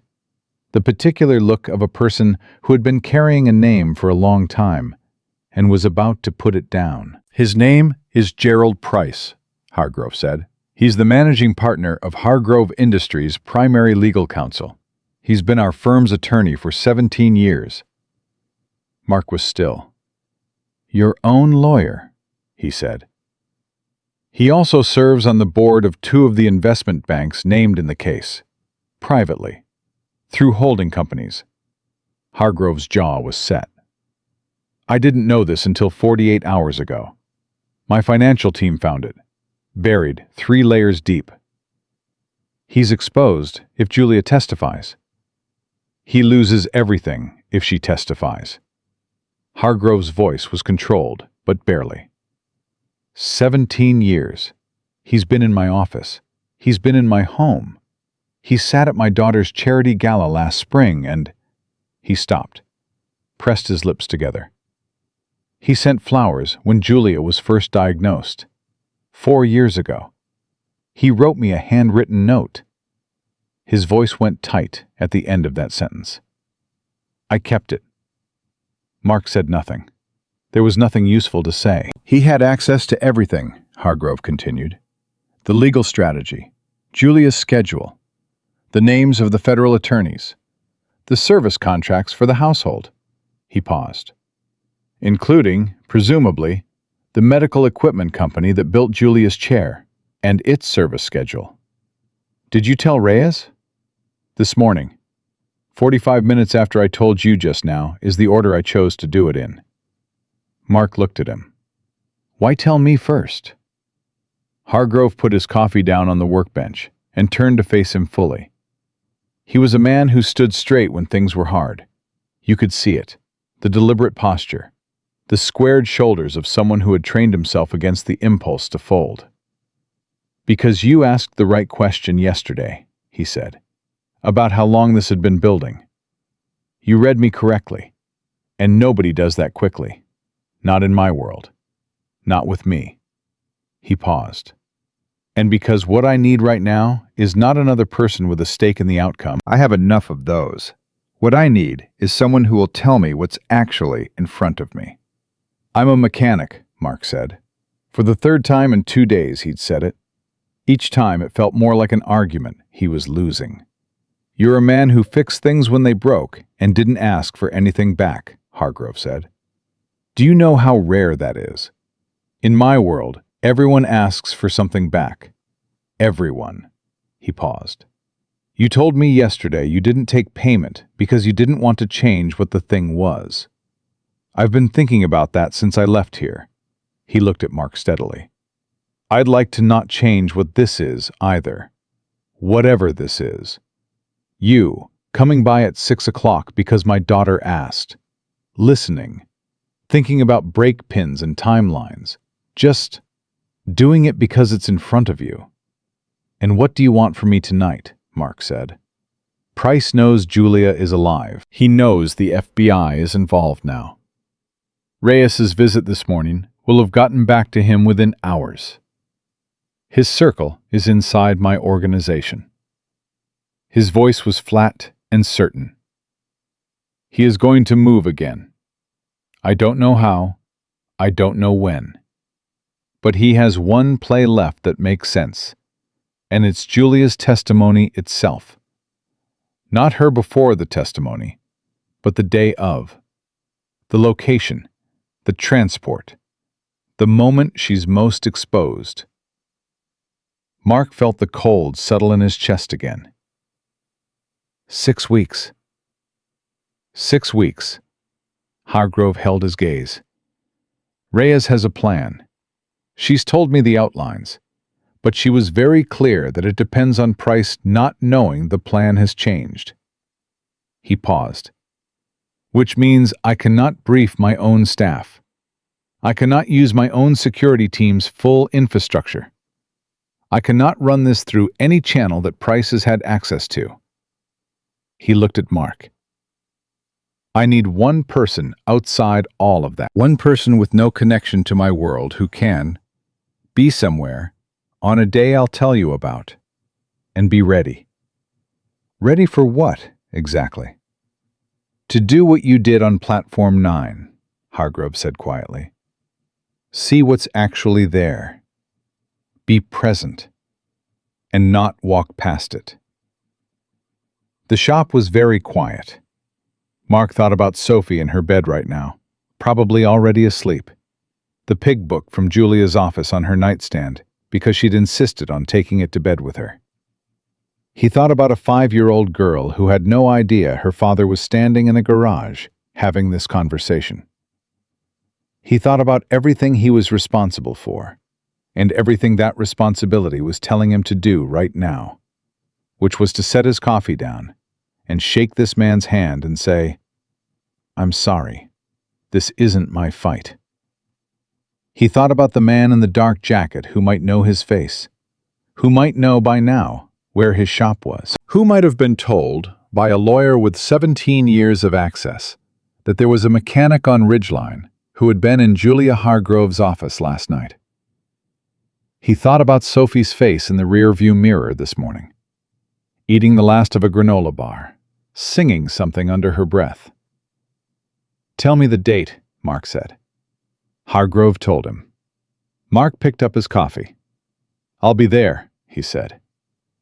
Hargrove looked at him for a long moment, and in his face, underneath the controlled posture, underneath the gray at his temples and the coat that cost too much, and the 17 years of betrayal he was still absorbing, was something that looked startlingly like what Sophie looked like when she was scared. Just a person, just a father, trying to keep his daughter alive. Thank you, Richard Hargrove said. And the way he said it this time, not with a performance of gratitude, not with the weight of wealth trying to find a way to be useful. Just that, plain and tired and real. Mark nodded. Go home to her tonight, he said. Don't let on that anything's changed. Act normal. I know how to do that, Hargrove said, with a bitterness he couldn't quite keep out of his voice. I've apparently been doing it around a traitor for 17 years. He left the way he came, through the bay door, gray sedan, gone. Mark stood alone in Bay 2. He thought about what Reyes had said. These are not people who leave loose ends. He thought about David Marsh in Cook County General, unconscious because he'd sheared a brake pin on a woman's wheelchair and then become a liability. He thought about Carter Reeves, gone, apartment empty, still not found. He thought about what it meant to be the loose end. Then he turned off the bay lights, locked the shop, and walked to his truck. He had a daughter to get home to, and 5 weeks and 6 days to figure out how to keep them both standing on the other side of whatever was coming. The 5 weeks moved the way time moved, when something was waiting at the end of it. Not slowly, not quickly, but with a kind of compressed, pressurized quality, like air before a storm. Every day felt like the day before the real day. Mark kept his routine. That was what Reyes had told him, firmly, in the second meeting at the shop. Keep your routine. Drop your daughter at daycare. Open your shop. Go home at night. Do not vary anything. If they're watching you, and they may be, the worst thing you can do is act like a man who knows he's being watched. So he made the oatmeal. He negotiated the banana. He did the Tuesday taco run with the same reliability that Sophie now referenced as a cosmic law. He fixed transmissions and brake jobs, and a 17 Civic with a cracked head gasket that took 2 days and all of his patience. He called Julia on Tuesdays and Thursdays, because that's what they'd settled into. Not formal check-ins, not strategy sessions, just two people talking. About the case sometimes. About Sophie sometimes. About the books on her shelf and the plants on her windowsill that she admitted she overwatered out of anxiety. "You give them too much when you're stressed," he said once. "I know," she said. "It's a terrible metaphor for other things I do." He almost laughed. "How are you sleeping?" "Terribly. You?" "Same." "Sophie?" "Like a person without a conscience. Out at 8:30, up at 6. In between, she dreams about lions." There was a warmth in the silence that followed that neither of them named. They'd learned to leave certain things in the silence where they fit better than they would have in words. He did not tell Sophie anything. She was 5. The world was lions and oatmeal and the pig book from the shiny building, and he was going to keep it exactly that way for as long as he could keep it. He told his mother. He had to, because he needed someone who could take Sophie, without explanation, on the day. His mother listened to the whole thing at her kitchen table, with her coffee going cold in front of her and her face doing the thing it had done since he was a kid, the thing where she processed serious information by going very still. When he finished, she said, "Is this your business to be in?" "It became my business on the platform," he said. "You stopped a wheelchair, Mark. That doesn't make you responsible for everything that came after." "I know. But you're going anyway." "Yes." She was quiet for a long moment.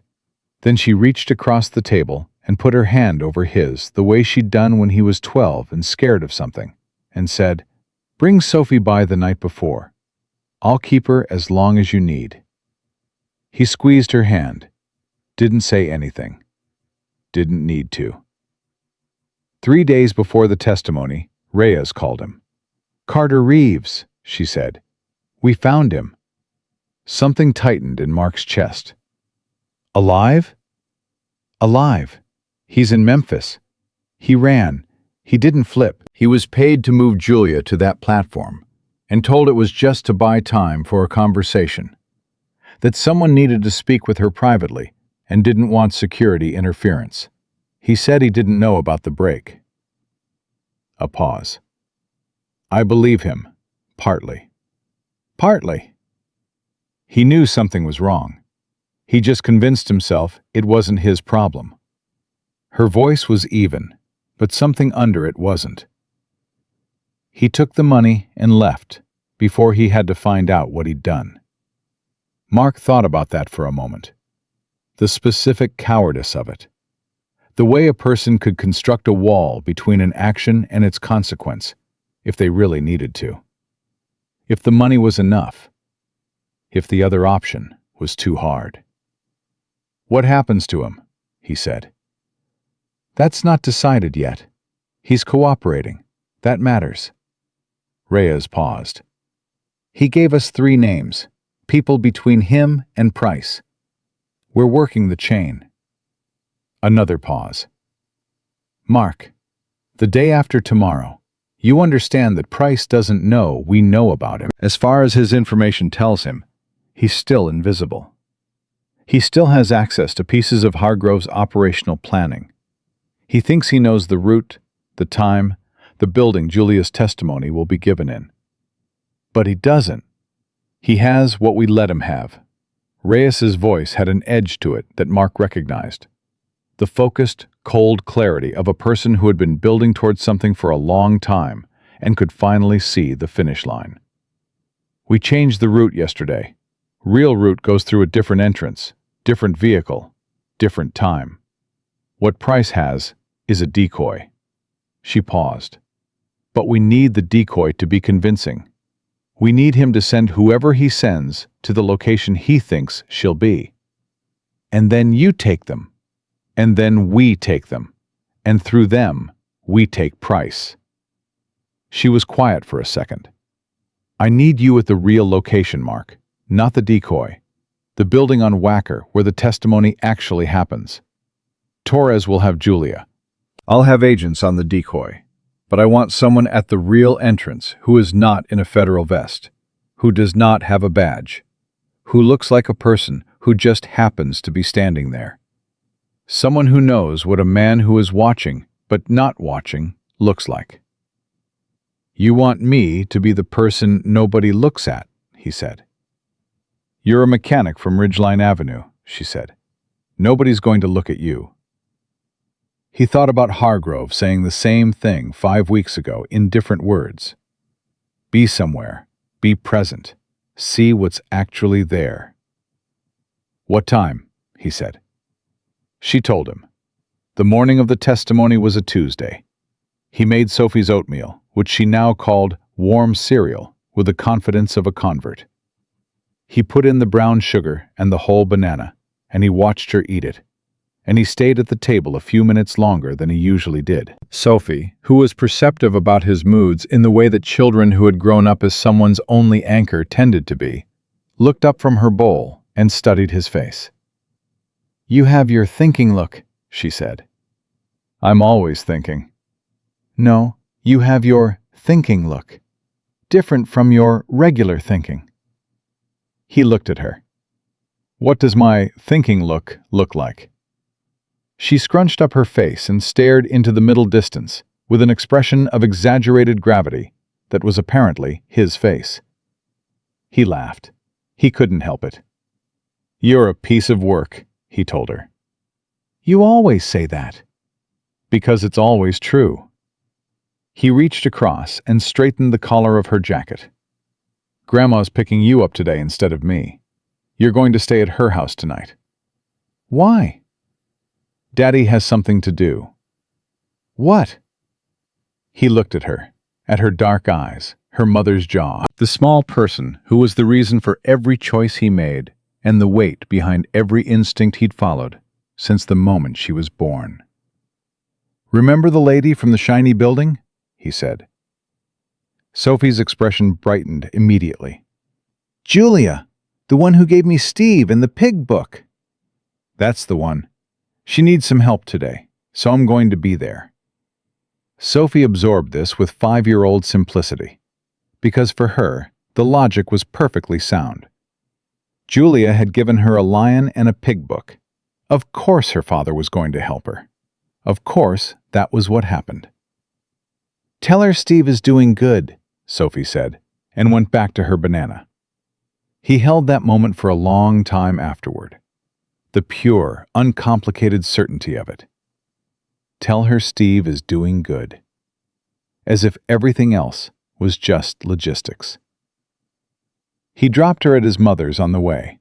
His mother walked him to the door and looked at him for a moment with the same still face she'd had at her kitchen table. Then she straightened the collar of his jacket the same way he'd just straightened Sophie's, which neither of them remarked on.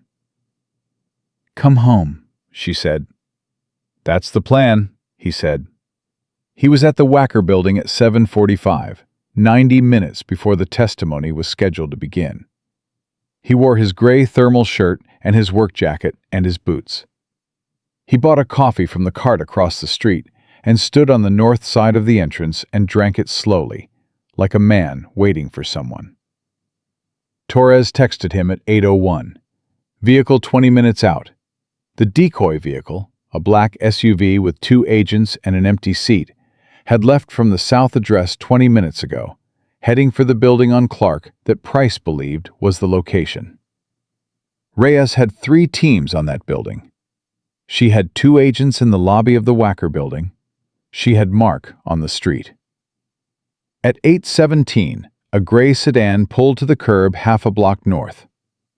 Mark didn't look at it directly. He looked at his phone and let his peripheral vision do the work. The driver stayed in the car, engine running. At 8:22, a man came out of the coffee shop on the corner. Medium build, dark jacket with a hood down. He walked north on the sidewalk, in the measured, unhurried pace of someone performing casualness, and positioned himself near the building's adjacent parking structure entrance, where he had a clear line of sight to the main doors. Mark took one long, slow breath. He texted Reyes. "He's here. Dark jacket. East side, parking structure entrance. Gray sedan, half block north. Driver staying in vehicle." Her response came in 4 seconds. "Don't move, don't engage, we see him." Mark drank his coffee. He kept his eyes on his phone, kept his posture loose. Was the most unremarkable person on that sidewalk. A working man with a coffee and nowhere urgent to be, not looking at anyone. Julia's vehicle arrived at 8:31, a plain sedan, not a black SUV, with Torres driving and 1 additional agent in the passenger seat. No markings, no obvious security posture. The most unremarkable vehicle on the block. Torres pulled to the curb exactly where Mark was standing. The door opened. Julia rolled her chair out of the specially modified back seat with the practiced efficiency of someone who had transferred in and out of cars 1,000 times. And when she straightened and looked up, the first face she saw was Mark's. She stopped for just a second. "You're here," she said. "I'm here." Something moved in her face. Not surprise exactly, more like the release of a tension she'd been holding for 5 weeks.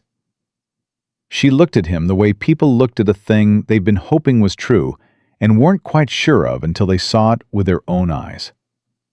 "Walk with me," she said. He walked beside her to the entrance. 30 feet behind them, he heard Reyes's voice through the earpiece Torres was wearing. 2 words, clipped and certain. "Move in." He didn't turn around. He held the door. Julia went through. He followed. The man in the dark jacket was named Vincent Cale. He was a former private investigator who had done work for Price's firm for 11 years. They took him on the sidewalk without incident.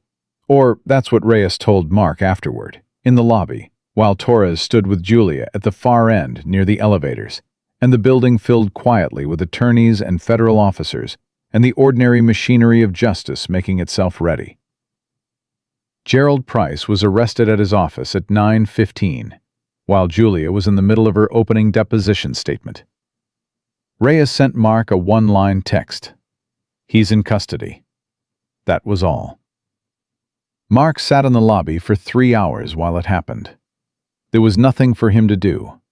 He was just there. A mechanic in a gray thermal shirt in a lobby on Wacker Drive, drinking a second coffee from the building's cafe, reading the news on his phone and not reading it, waiting the way you waited, when the work was done and you just needed to stay until it was finished.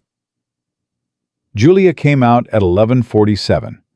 She looked exhausted in the specific way of someone who had spent 3 hours saying hard, precise, true things in a room full of people whose job it was to challenge every word.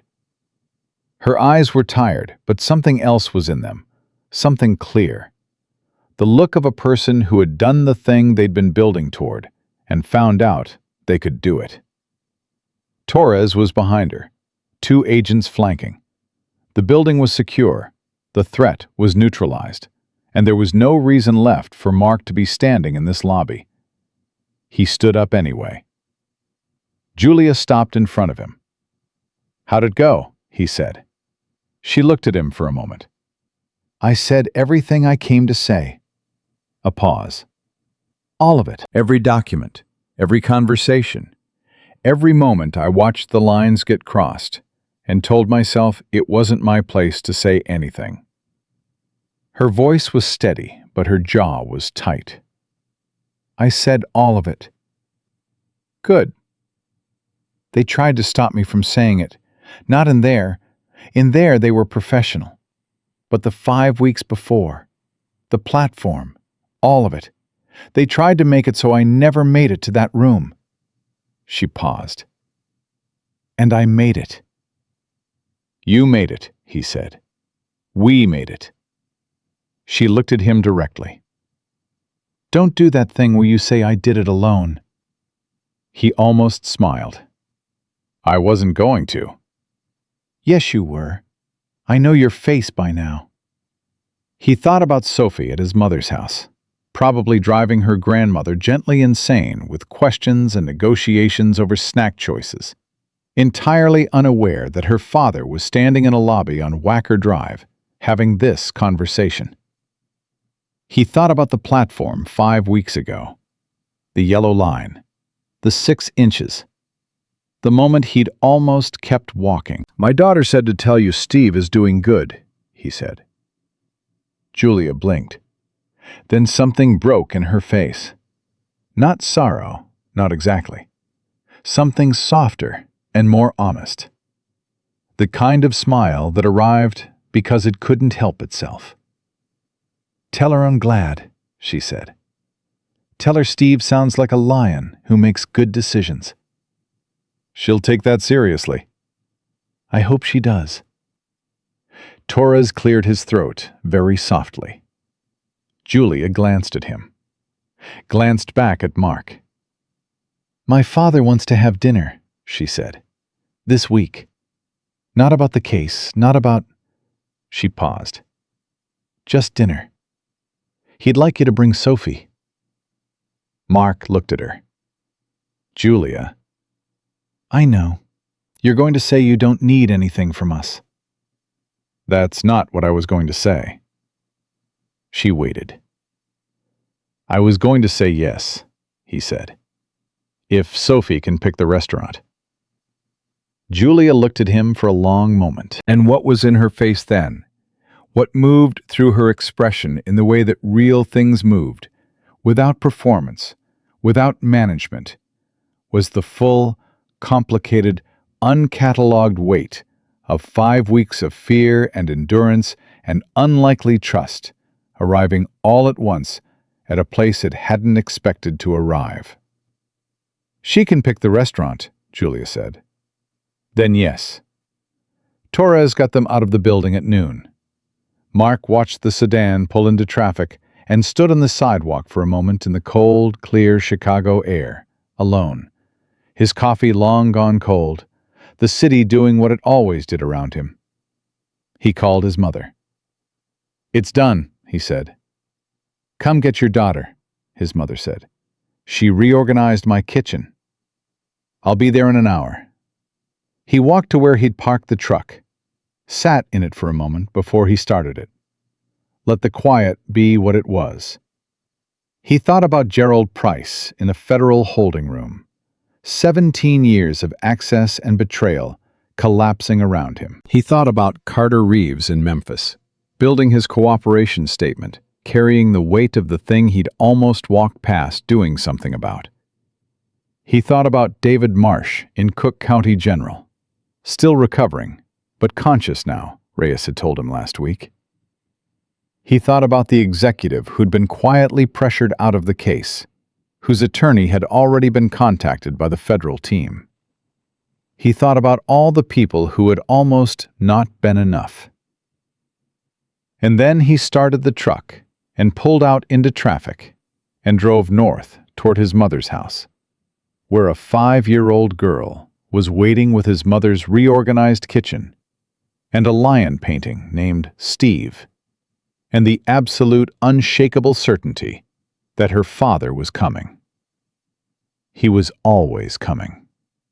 That was the thing about Mark Calloway that the people who had tried to calculate around him had failed to account for. Not his size, not his strength, not even his instincts, though all of those were real. What they'd failed to account for was simpler and harder to quantify than any of those things. He was the kind of man who showed up.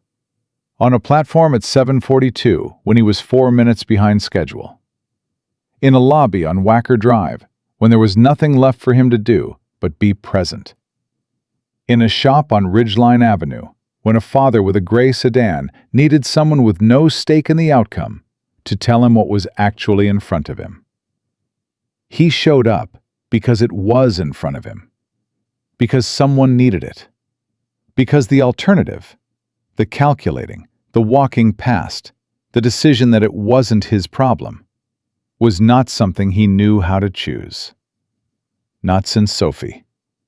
Not since the terrible education of loss that had burned away everything optional in him and left only what was essential. He was a mechanic. He fixed things. He didn't stop until the job was done. 3 weeks later, Julia Hargrove's testimony became the centerpiece of a federal case that would take 2 years to fully prosecute and result in the conviction of 9 individuals, including Gerald Price, who was sentenced to 11 years and stripped of his law license. The civil case was settled in full. The whistleblowers received the protection they'd sought. Julia was asked, in a newspaper interview published the following spring, what she remembered most about the day she testified. She paused for a long moment before answering. And then she said, "I remember that someone was there. Not for any of the reasons people are usually there. Not for the story, not for the outcome, not because they had something to gain. Just there. I think about that a lot. How much it turned out to matter. How little it actually cost him." Mark read the article on his phone during his lunch break, sitting on the hood of someone's Chevy in Bay 1, while Danny ate a sandwich in the break room. He read it twice. He put his phone in his pocket. He picked up his wrench and went back to work. Some things didn't need to be said out loud to be true. Some things were just what they were. A choice made on a crowded platform at 7:42 in the morning. A man who almost walked past and didn't. A chain of consequences that neither of them had chosen, and both of them had carried. And on the other side of all of it, something that had no precise name, but was more durable than gratitude, and more honest than heroism. It was just 2 people who had seen each other clearly when it mattered. And that, in the end, was the only thing that had ever been enough.